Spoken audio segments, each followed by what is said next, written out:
It's 2:15 in the morning.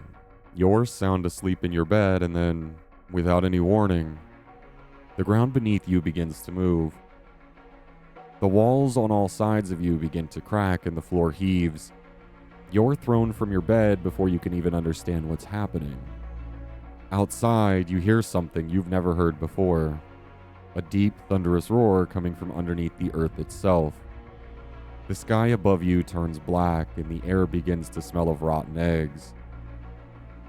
That's not the opening to a movie. That's an actual first-hand account of what happened on December 16th, 1811, from a woman named Eliza Bryan, who lived through the New Madrid earthquakes. But don't take my word for it. Here is the actual quote of what she wrote. We were visited by a violent shock of an earthquake, accompanied by a very awful noise resembling loud but distant thunder, but more hoarse and vibrating, which was followed in a few minutes by the complete saturation of the atmosphere with sulphurous vapor, causing total darkness. The screams of the affrighted inhabitants running to and fro, not knowing where to go or what to do. The cries of the fowls and beasts of every species, the cracking of trees falling, and the roaring of the Mississippi. Now, keep in mind that was in 1811, when barely anyone even lived there. Today, 15 million people do. This is the New Madrid Seismic Zone, and this is the full, unfiltered truth about what actually happens if it ruptures right now. Before we get into the science, let's talk about why you've probably never heard of this before. San Andreas Fault gets the movies. Yellowstone gets the documentaries. The New Madrid, well, that got nothing. Ask most Americans where the most dangerous earthquake zone is in the country east of the Rocky Mountains is, and they'll guess somewhere on the coast, maybe near a city they've seen in disaster films. Nobody guesses Missouri, and nobody guesses Tennessee, but that's exactly where it is. The New Madrid Seismic Zone is located in southeastern Missouri, northeastern Arkansas, western Tennessee, western Kentucky, and southern Illinois. The area includes major cities like Memphis, Tennessee, St. Louis, Missouri, Little Rock, Arkansas, and Evansville, Indiana. It's 150 miles long, and unlike California's faults that sit at a plate boundary, New Madrid is an intraplate seismic zone, sitting in the middle of the North American plate itself. Scientists don't fully understand why earthquakes keep happening here, but the leading theory involves a failed rift zone from roughly 500 million years ago, when North America nearly split in two. Imagine that. 500 million years ago, the continent started tearing itself into two pieces and then just stopped. But the scar is still there, buried deep beneath the farms and the city of America's heartland. Since instruments were installed in 1974 to monitor the area, more than 4,000 earthquakes have been recorded. Most are too small to even be felt, but on average, one earthquake per year is large enough to be felt by people living nearby. The zone isn't dormant, it's still alive and very much active. To understand what we're actually dealing with, you have to go back to the winter of 1811, because the New Madrid Zone has already shown us exactly what it's capable of, and what it shows us should terrify anyone who understands what the same event would look like in modern times. The first principal earthquake occurred at about 2:15 a.m. local time on December 16, 1811, in what is now northeast Arkansas. The USGS estimated its magnitude at 7.7. The second principal shock occurred in Missouri on January 23, 1812. The third and final principal shock struck on February 7, 1812, along the Reelfoot Fault in Missouri and Tennessee. 7 earthquakes at a magnitude of 6.0 to 7.5 occurred in the period between December 16, 1811 and February 7, 1812. 7 major earthquakes in less than 2 months. By March 15, 1812, an estimated 2,000 aftershocks have been felt, and it's likely that tens of thousands were not felt or otherwise noted. The aftershocks didn't stop for literal years. Now, here's what makes New Madrid uniquely terrifying compared to the Western faults, and why 1811 shook the entire country, not just the region above it. on the basis of the large area of damage, 600,000 square kilometers, and the widespread area where shaking was perceptible, 5 million square kilometers. The New Madrid earthquakes of 1811 and 1812 rank as some of the largest in the United States since European settlement. The area of strong shaking was 2 to 3 times as large as that of the 1964 Alaskan earthquake, and 10 times as large as that of the 1906 San Francisco earthquake. 10 times the size of San Francisco, which leveled the entire city. Because the rocks in the eastern United States have very few active faults to interrupt propagation of seismic waves. Ground vibrations travel thousands of miles. Shaking ground was felt as far as Canada in the north, and the Gulf Coast in the south. The shaking brought down chimneys in Cincinnati, Ohio. That was about 360 miles away. President James Madison have said to have felt the seismic waves arriving in Washington, D.C. Think about that. The President of the United States felt the earthquake in Washington, D.C. over 700 miles from the epicenter. Now, let's talk about what it actually looked like on the ground. Eyewitnesses claim that the land surface rose and fell, undulating in terrifying waves, throwing people to the ground. At the wave's peak, the earth would burst out soil, sand, water, and pieces of shaly coal. Trees toppled and then sank into the ground. Swaths of forest land subsided. Landslides moved down the valleys. The ground wasn't just shaking, it was moving in waves like the surface of the ocean. People describe being unable to stand, unable to walk. The earth itself was behaving like a liquid. Eyewitnesses reported experiencing nausea and dizziness, sometimes severe from the constant motion. They said they could not maintain their balance during the worst of the quakes. Fissures as long as 600 to 700 feet appeared on the earth. Various accounts told of eerie lights, dense smog, sulfurous smells, and darkness. According to eyewitnesses, the sky in the affected areas turned so dark during the earthquakes that the lighted lamp did not help, and the air was full of sulfurous fumes, also called brimstone, making it hard to breathe. To anyone living through that moment, it must have looked like the end of the world was coming and they were living in literal hell. And then there was the Mississippi River. In the Mississippi River, water turned brown. Whirlpools developed suddenly from depressions created in the riverbed. Waterfalls were created in an instant. In one report, 30 boats were helplessly thrown over the falls, killing everyone on board. Many of the small islands in the middle of the river, often used as a base by river pirates, permanently disappeared. Let that sink in. Islands permanently removed from the face of the earth. The maiden voyage of the first steamboat on the Mississippi River had just begun in September of 1811. One morning, the passengers woke up to find that the island they had moored to the night before had just disappeared overnight, swallowed by liquefaction from the constant earthquake shaking. They tied up to an island for the night, and the island was gone by the morning. Then something happened that people are still talking about over 200 years later. The Mississippi River appeared to flow backwards. Flatboat operators reported that the flow of the Mississippi River was suddenly reversed. However, scientific studies performed since that time noted that the tremors produced northward moving water waves that gave the illusion that the river reverted its course. So it didn't technically reverse.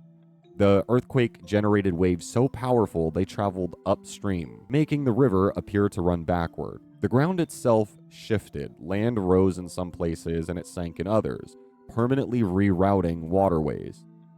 The last of the three principal earthquakes permanently dammed the Reelfoot River and redirected water to fill a low-lying area to reform Reelfoot Lake. Reelfoot Lake currently covers 15,000 acres, with a maximum depth of 18 feet. It is the only large natural lake in Tennessee. That lake that exists right now today that you can visit and fish in was created by an earthquake in 1812. The landscape of Tennessee was physically rewritten, and the zone that did it is still active to this very day. In 1811, the death toll from the largest earthquake sequence in American history was remarkably low. Nobody died there almost at all. The settlements along the New Madrid Zone were so tiny, mostly frontier farmers, fur traders, and river travelers. The town of New Madrid itself had a population of only about 1,000 people. There were no skyscrapers, no highway overpasses, no natural gas pipelines, no power grid, and no water treatments. Today, every single one of those things is there, and most of them are not built to survive what's actually on its way. Let's start with the buildings. Memphis has an aging infrastructure. Many of its large buildings, including unreinforced schools and fire and police stations, could be particularly vulnerable when subjected to severe ground shaking. Relatively few buildings were built using building codes that have provisions for seismic-resistant design. Soil liquefaction and related ground failures are likely to occur in downtown Memphis, along the Mississippi River and along the Wolf River that passes through Memphis. Unreinforced schools, police stations, and fire stations, the very buildings you'd need most during a catastrophe, are among the first that would probably collapse. Old brick buildings before 1950s, their walls collapse outwards. Wood frame houses built before 1980 are not bolted to foundations and simply slide off. Historic downtown buildings have no seismic reinforcement. Churches with tall steeples are top-heavy with a high collapse risk. Schools built before 1970, many unreinforced masonry construction, packed with children. And then there's the ground itself. Earthquake-induced liquefaction is the process by which water-saturated sandy sediment temporarily loses its strength due to the buildup of water pressure in the pores between sand grains as seismic waves pass through it. If the pore water pressure increases to the point that it equals the weight of the overlying soil, the sediment liquefies and behaves as a fluid. The resulting slurry of water and sediment tends to flow towards the ground surface. Overlying soil floating on a liquefied sediment moves down even gentle slopes, causing fissuring and lateral and vertical displacements.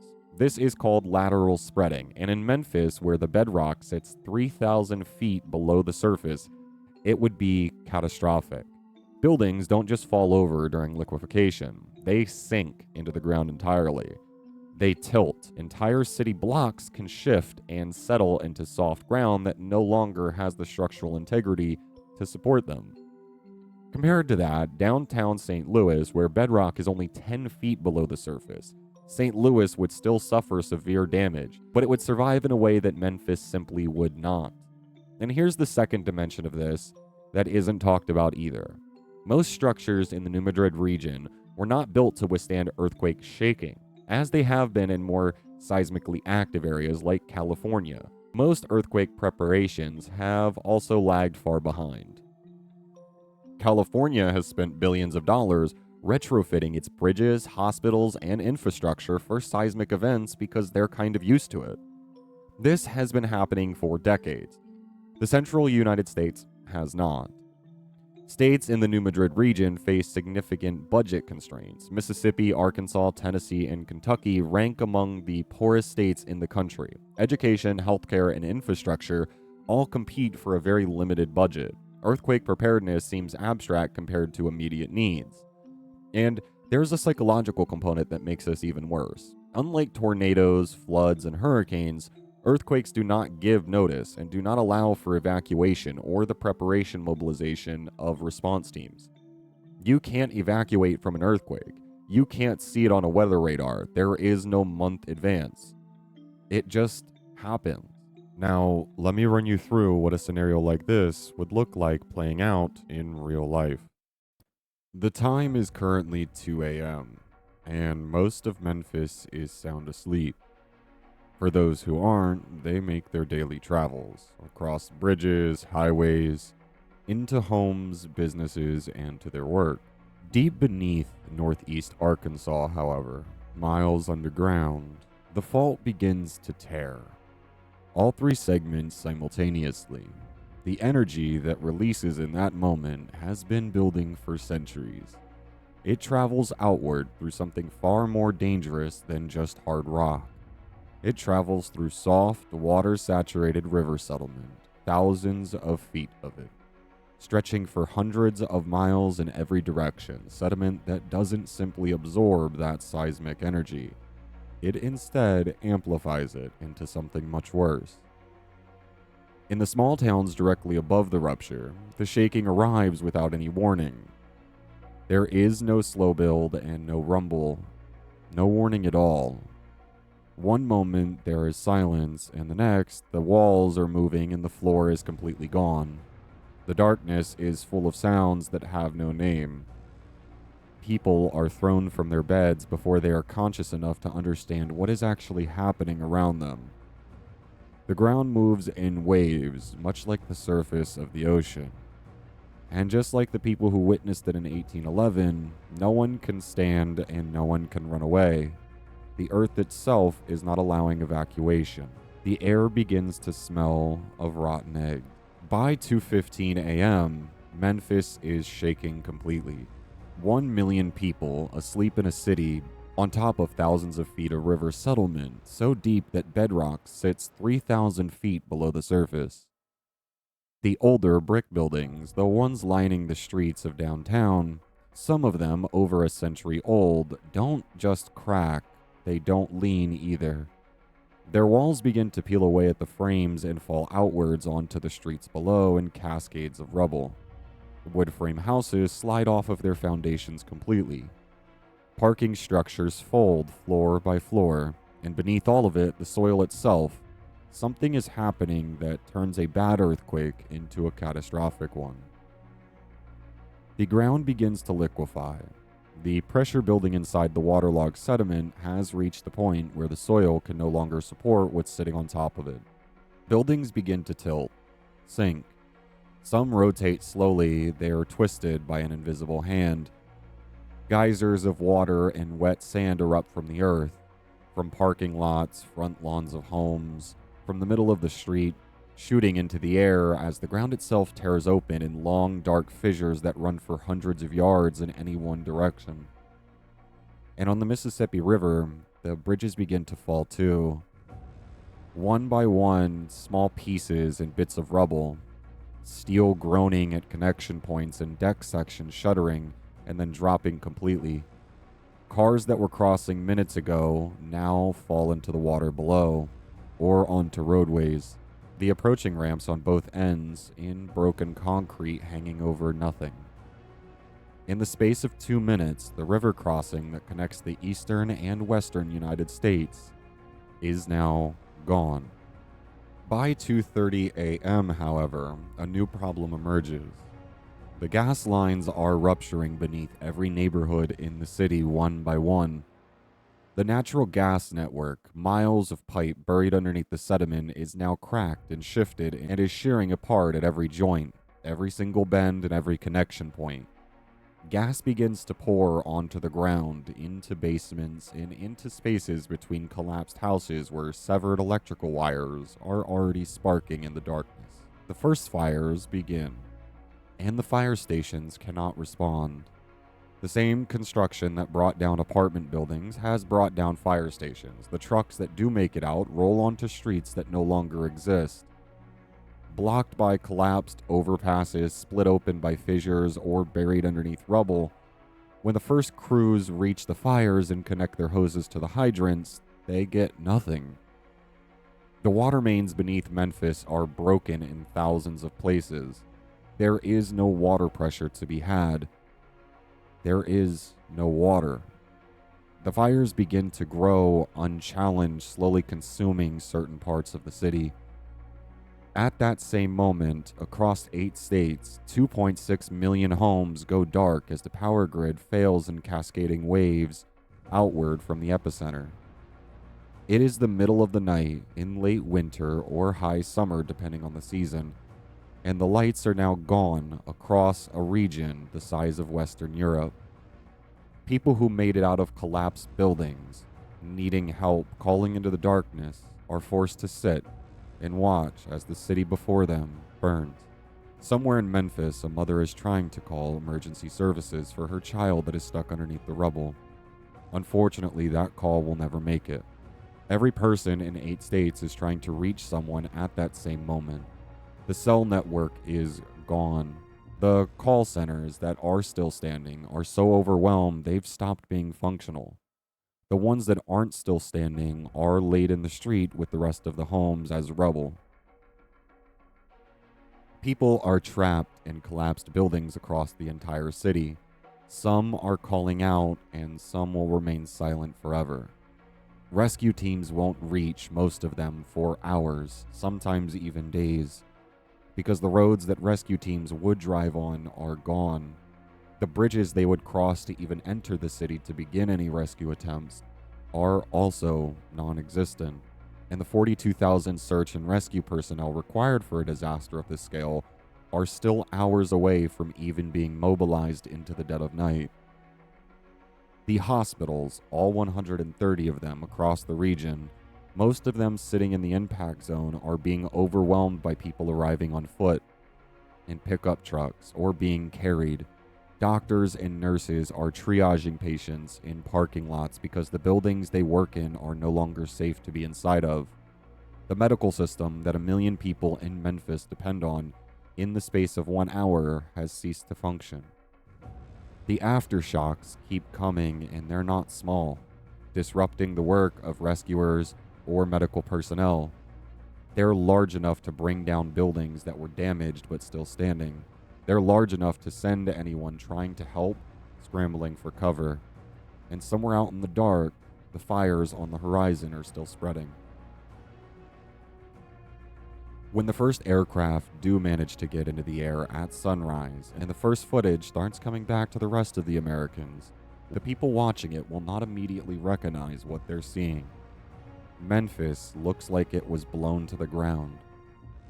The riverfront is unrecognizable. The bridges, all of them, are gone. The Mississippi River itself, running brown and churning, its banks collapsed into the water for miles in both directions, carrying the wreckage of everything the earthquake swallowed. Fires are still burning in the older neighborhoods, sending columns of black smoke into the morning sky.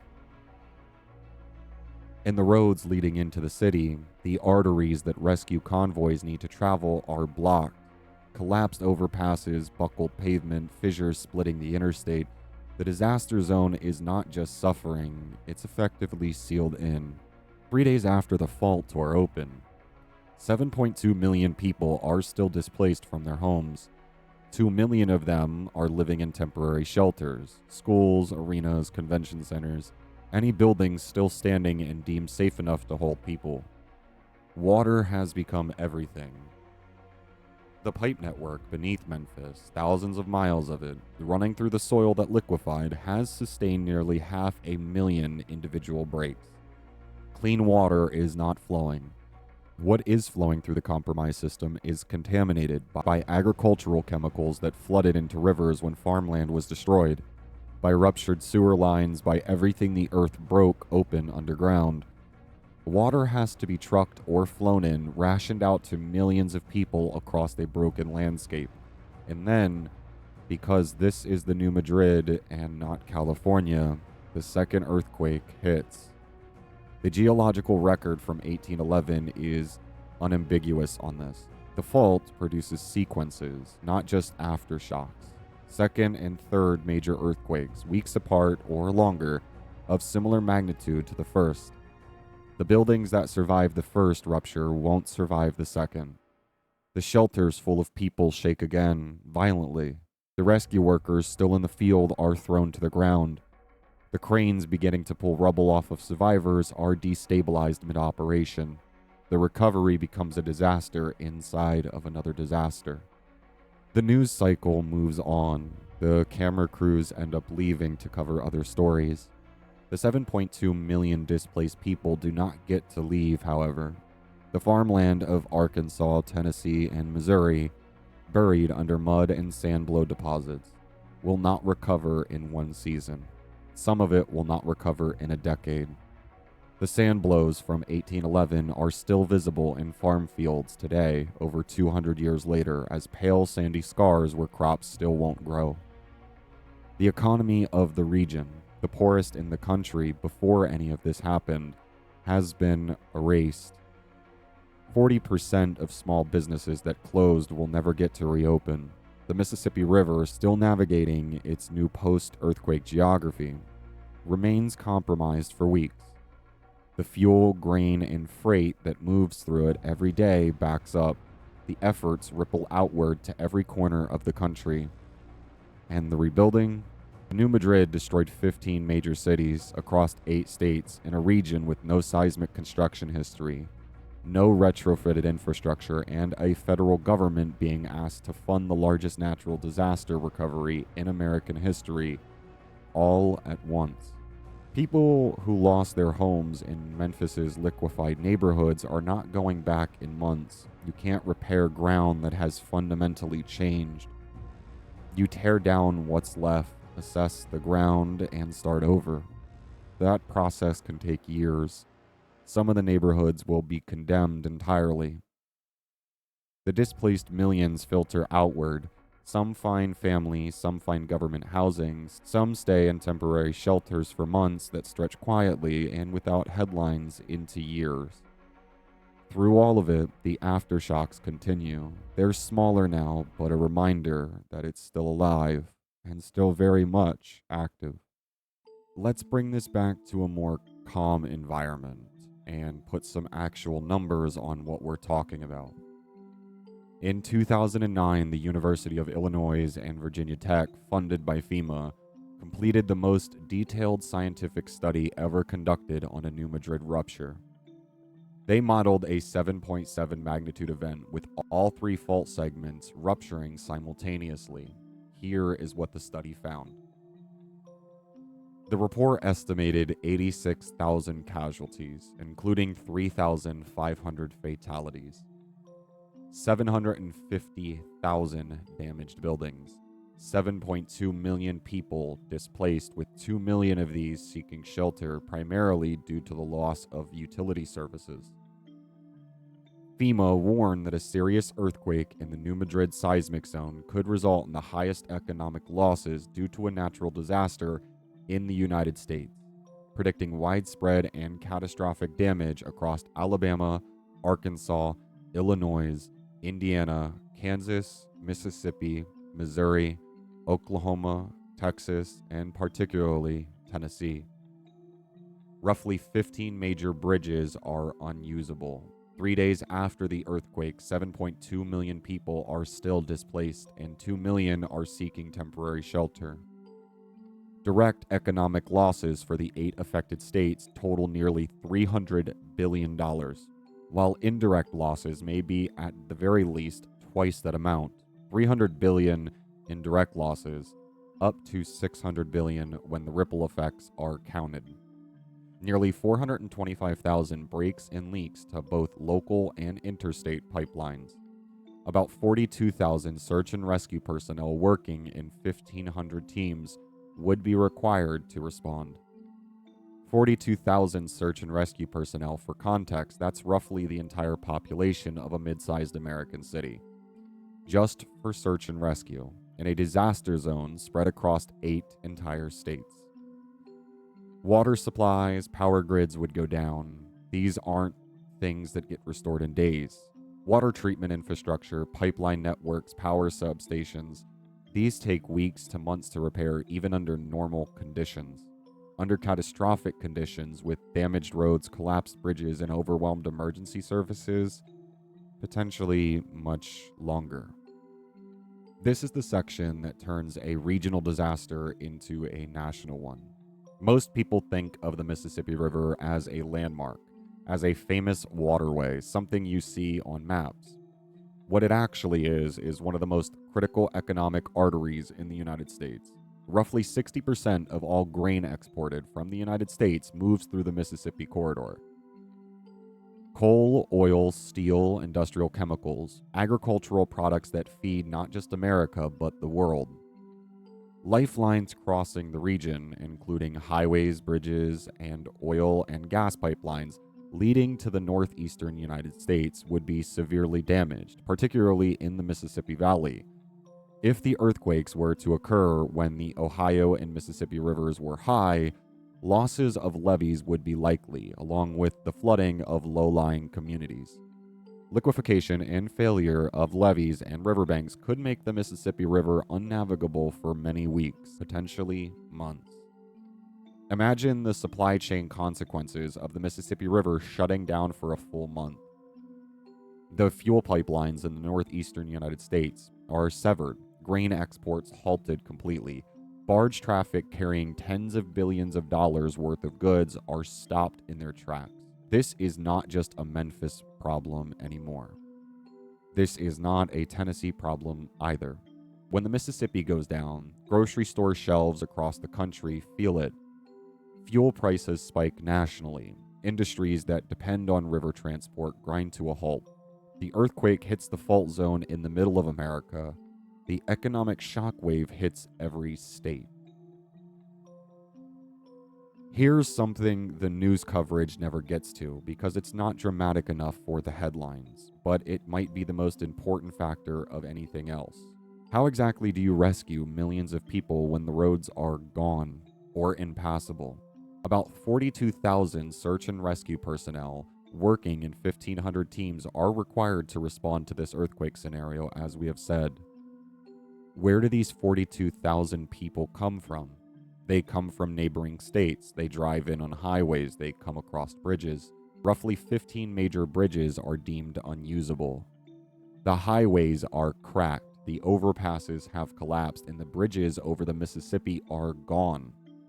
So now you have 7.2 million people displaced, tens of thousands of casualties, 130 damaged hospitals that can't treat people properly, 2.6 million homes without power, and the rescue personnel cannot get to them because the roads don't exist anymore. A big enough quake could affect more than half a dozen states, stretching emergency resources painfully thin even if the country helps. Emergency managers admit that widespread preparation has not taken place, primarily because the public doesn't think about earthquakes since they are so rarely felt. Katrina was catastrophic, but the disaster was geographically contained. Resources from unaffected states could pour in. The New Madrid rupture doesn't work that way. The damage zone covers part of 8 states. Every state in the region is simultaneously dealing with its own crisis. There is no unaffected neighbor with spare resources to send over. It is truly a recipe for tectonic disaster. Unprepared people residing and working in unprepared structures, a major earthquake in the region with massive casualty and financial devastation potential. Now, let's talk about something a little harder. This is the part that nobody wants to say clearly. The USGS estimates there is a 7 to 10% chance of a New Madrid earthquake, the size of those in 1811 to 12, occurring in the next 50 years. The chance of a magnitude 6 earthquake occurring in the New Madrid region in the next 50 years is 25 to 40%. Here's the uncomfortable math on that. If you're in your 30s right now, there's a roughly 1 in 10 chance that in your lifetime, the most destructive natural disaster in American history strikes the middle of the country. And it will happen without warning. The New Madrid earthquakes are believed to occur in sequences. Studies of sand blows show that similar sequences of major earthquakes have happened at least twice before, in about 1450 AD and 900 AD. That pattern repeats roughly every 500 years. It's been about 200 years now. There is broad agreement in the scientific community that a continuing concern exists for a major destructive earthquake in the New Madrid Seismic Zone. Many structures in Memphis, Tennessee, St. Louis, Missouri, and other communities in the central Mississippi River Valley region are vulnerable and at risk for severe ground shaking. Not some scientists and not just a theory, broad agreement.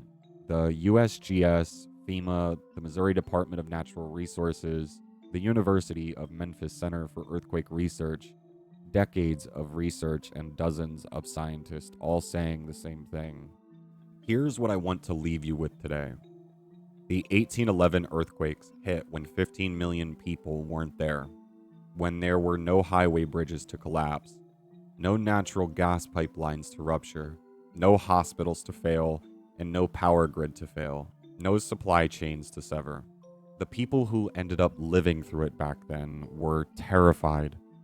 The landscape was permanently rewritten, and even a new lake formed overnight. The ground moved in waves like water. The air smelled like it was hell on Earth. And almost nobody died because almost nobody lived there. That is not the world we live in with the New Madrid Fault. Today, Memphis sits directly above it. St. Louis sits 120 miles away on soft river sediment. 15 million people in the risk zone, in buildings that were never meant to survive what's coming. Most of them have no idea this fault line even exists, and those who do aren't concerned. But FEMA has modeled this. The USGS has studied this for decades. University researchers have published the numbers, and every single one of them arrives at the same conclusion. This is not a matter of if, it is just a question of when.